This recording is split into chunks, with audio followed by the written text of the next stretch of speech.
당신이 누군가를 위해 한 선의가 그 사람에게 상처가 될 수도 있습니다. 우리는 분명 좋은 마음으로 행동합니다.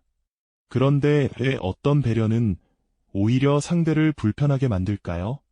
내가 정말 잘해줬다고 믿었던 바로 그 순간 상대방은 어쩌면 전혀 다른 감정을 느끼고 있었을지도 모릅니다.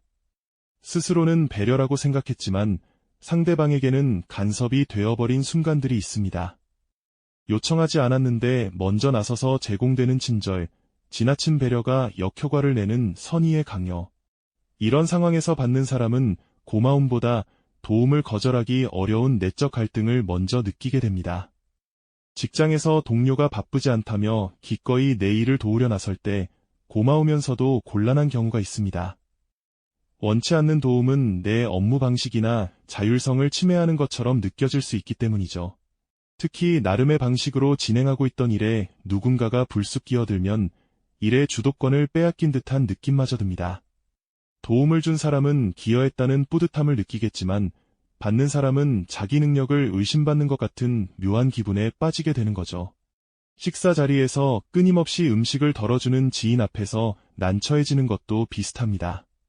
정성은 고맙지만 접시 가득 쌓여가는 음식 앞에서 억지로 미소를 짓게 됩니다. 나의 식사 속도나 취향을 고려하지 않은 채 일방적으로 밀려오는 배려는 어느 순간 강요와 구분이 되지 않습니다. 부모가 자녀의 모든 것을 알아서 챙겨줄 때도 마찬가지입니다. 아이는 오히려 자신이 해낼 수 있는 작은 성취의 기회를 빼앗긴 듯 시무룩해지곤 합니다. 아이가 신발끈을 혼자 묶어보겠다고 하는데 부모가 매번 대신 묶어준다면 아이는 자기 손으로 무언가를 해냈다는 경험 자체를 쌓지 못합니다. 사소해 보이는 이런 순간들이 쌓이면 아이는 점차 시도 자체를 포기하게 됩니다. 스스로 해보고 싶은 아이에게 과도한 친절은 돌봄이 아니라 무력감이 됩니다. 내 기준의 배려가 오해를 낳는 경우도 많습니다. 자신의 가치관이나 경험을 기준으로 삼은 배려가 상대방의 상황을 충분히 고려하지 못해 전혀 다른 방향으로 작용하는 것이죠. 특히 서로의 다름을 이해하지 못했을 때 소외감이나 자책감까지 이어질 수 있습니다. 외국인 친구에게 한국인의 정이라며 지나치게 친밀하게 다가가거나 개인적인 질문을 던지면 상대방은 문화적 차이로 인해 당황할 수 있습니다. 나이를 묻거나 결혼 여부를 물어보는 것이 한국에서는 친밀감의 표현이지만 어떤 문화권에서는 매우 무례한 행동으로 받아들여집니다. 내 기준에서의 친근함이 상대 기준에서는 경계를 넘는 행위가 되는 것입니다. 친한 친구에게 끊임없이 조언을 쏟아내는 것도 그렇습니다. 듣는 쪽은 진심인 건 알지만 자신의 상황과 맞지 않는 일방적인 조언에 점점 마음이 다치게 됩니다. 내 경험을 바탕으로 한 말이 상대에게는 잔소리나 평가처럼 느껴질 수 있다는 걸 간과하기 쉽습니다. 더 근본적인 문제는 조언을 하는 순간 관계의 구도가 미묘하게 바뀐다는 것입니다. 조언하는 사람은 아는 사람의 위치에 서게 되고 듣는 사람은 모르는 사람의 위치에 놓입니다. 대등했던 관계에 미세한 위아래가 생기는 순간 상대는 고마움보다 저항감을 먼저 느끼게 됩니다. 특정 집단을 위한 시설이나 정책이 정작 그들의 실제 필요를 반영하지 못해 역효과를 내는 경우도 있습니다. 장애인을 위한 편의시설이 실제 사용자의 관점보다 설계자의 편의에 맞춰져 있어 오히려 답답함을 유발하는 것처럼 배려의 의도와 실제 결과 사이에는 깊은 간극이 존재할 수 있습니다. 저소득층 자녀를 위한 지원 프로그램이 아이들에게 낙인처럼 작용하여 지원을 받는 것 자체를 꺼리게 만드는 상황도 같은 맥락입니다. 도움의 형태가 받는 사람의 자존감을 훼손하는 방식이라면 그것은 도움이 아니라 또 다른 형태의 상처가 됩니다. 이 모든 상황의 공통점은 하나입니다. 주는 사람의 머릿속에는 나는 좋은 일을 하고 있다는 확신이 있지만 받는 사람의 마음속에는 전혀 다른 풍경이 펼쳐지고 있다는 것입니다. 흥미로운 건 이 간극을 만들어내는 것이 악의가 아니라 오히려 너무 강한 선이라는 점입니다. 진심이 강할수록 상대방의 반응을 확인하는 과정을 건너뛰기 쉽습니다. 이렇게까지 하는데 안 좋아할 리가 없다는 확신이 상대의 표정을 읽는 눈을 가립니다. 심리학에서는 이를 확증 편향이라고 부릅니다. 자신의 믿음을 뒷받침하는 정보만 선택적으로 받아들이는 경향이죠. 상대가 웃으면 좋아하는 거라고 해석하고 어색한 표정을 지으면 아직 고마움을 모르는 거라고 넘깁니다. 상대의 진짜 감정은 이 필터 밖으로 밀려나게 됩니다. 여기에 한 가지 심리 메커니즘이 더 작동합니다. 인간은 자신이 들인 노력의 크기로 행동의 가치를 측정하는 경향이 있습니다. 내가 시간과 에너지를 많이 쏟았으니까 이것은 분명 가치 있는 행동일 거라고 믿는 것이죠. 하지만 노력의 크기와 상대가 느끼는 가치는 별개의 문제입니다. 밤새 준비한 깜짝 파티가 조용한 저녁을 원했던 상대에게는 피곤한 이벤트일 수 있고 몇 시간을 고민해서 고른 선물이 상대의 취향과는 전혀 맞지 않을 수 있습니다.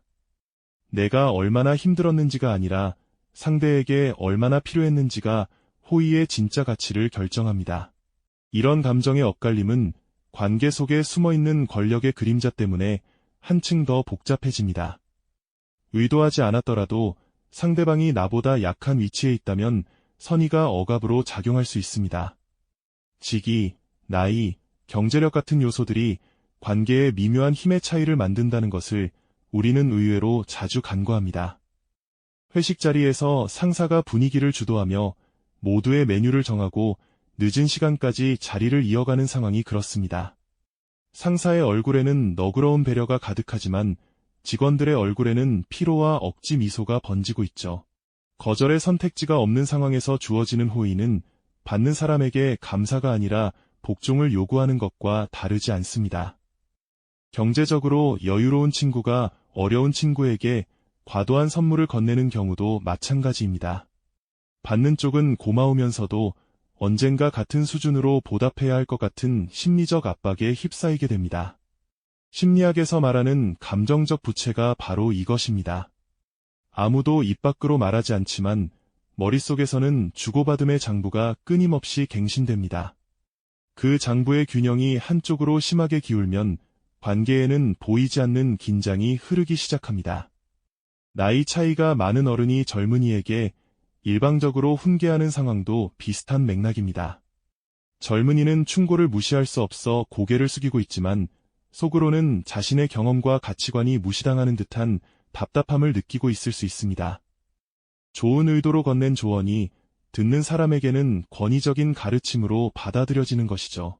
관계 속의 힘의 차이는 이렇게 선의를 왜곡하고 의도치 않은 억압의 단면을 만들어냅니다. 그렇다면 진짜 배려는 어디에서 시작되는 걸까요?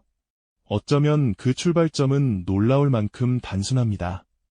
해주기 전에 먼저 상대의 필요를 확인하는 것. 짧은 질문 하나가 정성 가득한 10가지 행동보다 상대의 마음에 더 깊이 닿을 수 있습니다. 그 질문 안에는 상대가 스스로 해낼 수 있는 사람이라는 믿음과 원할 때 옆에 있겠다는 존중이 담겨 있기 때문입니다. 또한 상대가 괜찮다고 말했을 때 그 말을 있는 그대로 받아들이는 용기도 필요합니다. 괜찮지 않을 거라며 밀고 들어가는 순간 호의는 침범이 됩니다. 결국 관계에서 가장 어려운 것은 잘해주는 것이 아니라 잘해주고 싶은 마음을 잠시 멈추고 상대의 마음을 먼저 살피는 것입니다. 내가 주고 싶은 것을 주는 것이 아니라 상대가 받고 싶은 것을 파악하는 것, 그리고 때로는 아무것도 하지 않는 것이 가장 큰 배려가 될 수 있다는 사실을 받아들이는 것입니다. 의도가 아무리 순수해도 그 행동이 상대방에게 어떤 영향을 미쳤는지가 더 중요할 수 있습니다. 타인의 입장을 헤아리고 그들의 다름을 인정하며 존중하는 태도야말로 진정한 공감의 시작입니다. 상대방의 감정을 깊이 이해하려는 노력, 그리고 때로는 내가 가진 힘을 인지하고 조심스럽게 다가서는 지혜가 필요합니다. 우리의 선의가 때로는 관계를 해칠 수 있다는 역설을 이해하는 것, 그것이 건강한 관계를 만들어가는 진짜 출발점입니다. 당신의 따뜻한 마음이 상대방에게 진정한 기쁨과 편안함으로 다가갈 수 있도록 오늘도 사려 깊은 소통의 중요성을 잊지 말아야 할 것입니다.